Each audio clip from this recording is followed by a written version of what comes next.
तो हम लोग करने वाले हैं क्वेश्चन नंबर 4.4, आई थिंक यही है।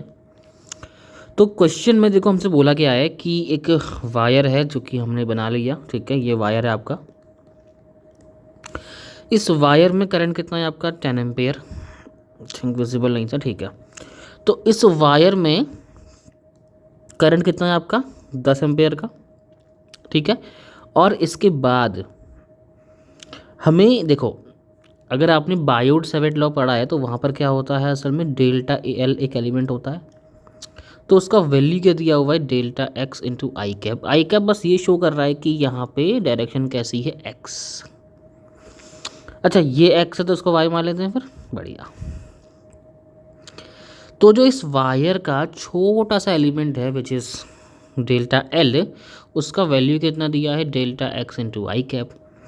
आई कैप बस डायरेक्शन बता रहा है, याद है ना, इसको हम as a vector quantity treat करते हैं क्योंकि करंट क्या होती है स्केलर, ठीक।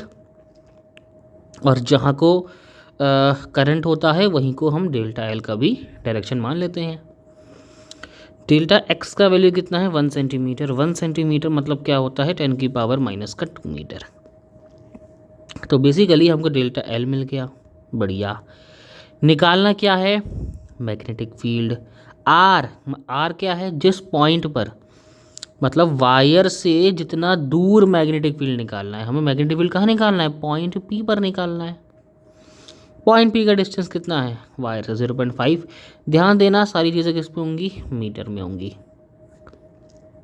तो अगर आपको फॉर्मूला पता है तो आप सिंपली यूज़ कर सकते हो।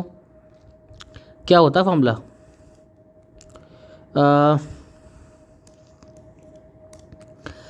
फॉर्मूला होता है आपका मैग्नेटिक फील्ड मैग्नीट्यूड, ठीक है। तो उस डेल्टा एल एलिमेंट की वजह से, छोटे से एलिमेंट की वजह से मैग्नेटिक फील्ड कितना होगा डीबी होगा, ठीक है। मतलब देखो ना, ऐसा तो पढ़ा होगा आपने, डीएल एलिमेंट के लिए कितना होगा डीबी, ठीक है। पूरे लेंथ के लिए कितना हो जाएगा मैग्नेटिक फील्ड बी, क्लियर। तो बेसिकली हमें कुछ नहीं करना, हमें बस क्या निकालना है मैग्नेटिक फील्ड निकालना। फॉर्मूला क्या होता है mu naught upon 4 pi I D L sine theta upon R square. अगर आपको याद हो तो इसी में एक वेक्टर फॉर्म भी होता है, ये सिर्फ क्या है, दिस इज फॉर मैग्नीट्यूड, यानी कि यहाँ से हम क्या फाइंड करेंगे, सिर्फ मैग्नेटिक फील्ड का मैग्नीट्यूड, उसकी स्ट्रेंथ, डायरेक्शन निकालने के लिए अभी देखेंगे आगे। तो म्यू नॉट अपॉन 4 पाई का वैल्यू कितना होता है 10 की power -7 tesla metre ampere inverse. और आई कितना है आपका करंट 10 एम्पेयर है। ये जो डेल्टा एल कितना है, ये असल में delta X into I cap था। डेल्टा एक्स का वैल्यू 1 सेंटीमीटर विच इज़ 10 की पावर माइनस का 2 मीटर। अच्छा साइन थीटा, साइन थीटा क्या होता है, थीटा असल में होता है ये जो डीएल एलिमेंट है, ये जो कि करंट की डायरेक्शन में होगा ना ये, और ये आर, इनके बीच का एंगल। तो फिलहाल ये 90 है, तो साइन 90 कितना होगा 1। तो यहाँ पे साइन 90 कितना हो गया 1 divide by R square. What is R, wire का दूरी, कहाँ से, वायर की दूरी जिस पॉइंट पर मैग्नेटिक फील्ड निकालना है वहाँ से, ठीक है।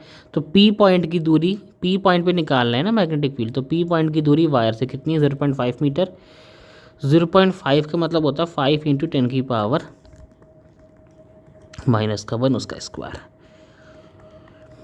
अब I think it's a piece of cake for you. 10 की पावर 1 है, -2 है, 10 की पावर -1 हो जाएगा, डिवाइड बाय कितना हो जाएगा ये 25।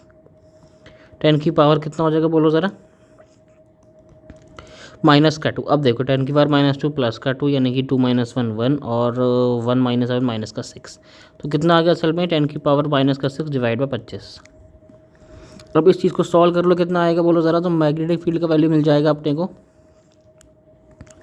1/25 10 की पावर माइनस का 6। तो हम लोग क्या करेंगे बेसिकली, पॉइंट लगा दिया, 10 हो गया, एक और लगाना पड़ेगा, 100 हो गया, 0.04 10 की पावर माइनस का 6। तो 4 into 10 to the power minus का 8 टेस्ला। क्या निकल गया अपना मैग्नेटिक फील्ड का स्ट्रेंथ निकल गया। तो कहने का मतलब ये है कि इस पॉइंट पर जो आपका मैग्नेटिक फील्ड का वैल्यू है वो कितना है 4 इंटू 10 की पावर माइनस का 8 टेस्ला। अब अगर आपको इसका डायरेक्शन फाइंड करना है तो कहानी ना बहुत सिंपल है, आप इजीली फाइंड कर सकते हो। देखो पहले तो जो फॉर्मूला होता है ना इसका डायरेक्शन निकालने का, देखो यानी कि वेक्टर फॉर्म में बायोट सेवेट लॉ क्या होता है, म्यू नॉट अपॉन 4 पाई आई। अब डीएल वेक्टर लेते हैं क्रॉस आर वेक्टर लेते हैं divide by R cube, basically R से ऊपर नीचे मल्टीप्लाई किया था, डीएल क्रॉस आर करेंगे, ये ए क्रॉस बी यानी कि ए बी साइन थीटा। तो साइन थीटा लिखा नहीं है, ये ए क्रॉस बी, पता है ना आपको, ये ए क्रॉस बी अगर लिख दें तो इसका मतलब ये ए बी साइन थीटा ही होता है।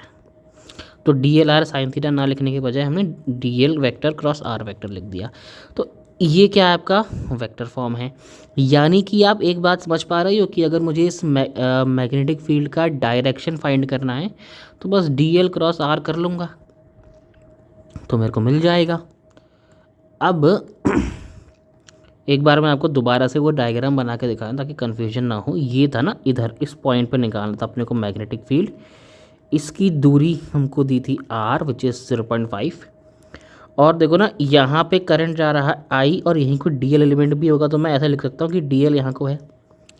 अब मुझे शांति से आप बताओ कि डीएल क्रॉस आर कितना होगा। डीएल क्रॉस आर करने को कह रहा हूँ मैं आपसे, मतलब ए क्रॉस बी मतलब आपको अपनी 4 उंगलियाँ रखनी है इधर डीएल की साइड, क्रॉस आर करना है। आर क्रॉस डीएल मत कर देना, हमेशा डीएल क्रॉस आर ही करना पड़ेगा, जिस फॉर्म में लिखा है वैसे ही करना पड़ता है।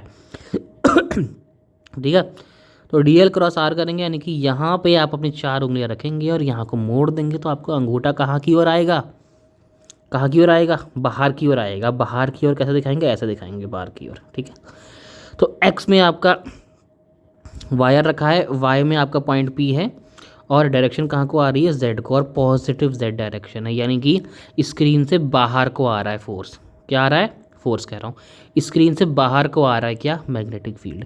स्क्रीन के अंदर जाते हैं तो ऐसे दिखाते हैं, स्क्रीन के बाहर आता है तो ऐसे पॉइंट करके दिखा सकते हो। ठीक है, तो मैं उम्मीद कर रहा हूँ कि आपको चीज़ समझ में आई होगी। देखो इस तरीके से भी कर सकते हो, बुक में क्या दिया है ना, देखो डीएल कितना है, डेल्टा एक्स क्रॉस आई कैप है, और आर असल में क्या है, ये आर असल में वाई एक्सिस ही तो है, तो इसका वैल्यू इनटू जे कैप, ये हमको पता है वैल्यू, ये भी हमको पता है। ये कितना है 10⁻⁻², ये कितना है अपने पास 0.5। तो वैल्यू चाहे जो भी आए, डायरेक्शन देखो आई क्रॉस जे प्लस का के ही तो होता है, और के मतलब Z direction which is positive Z direction. तो आई होप आपको पूरा का पूरा कंसेप्ट समझ में आ गया होगा। बायोट सेवेट जानते हो ना, चलो फिर बढ़िया।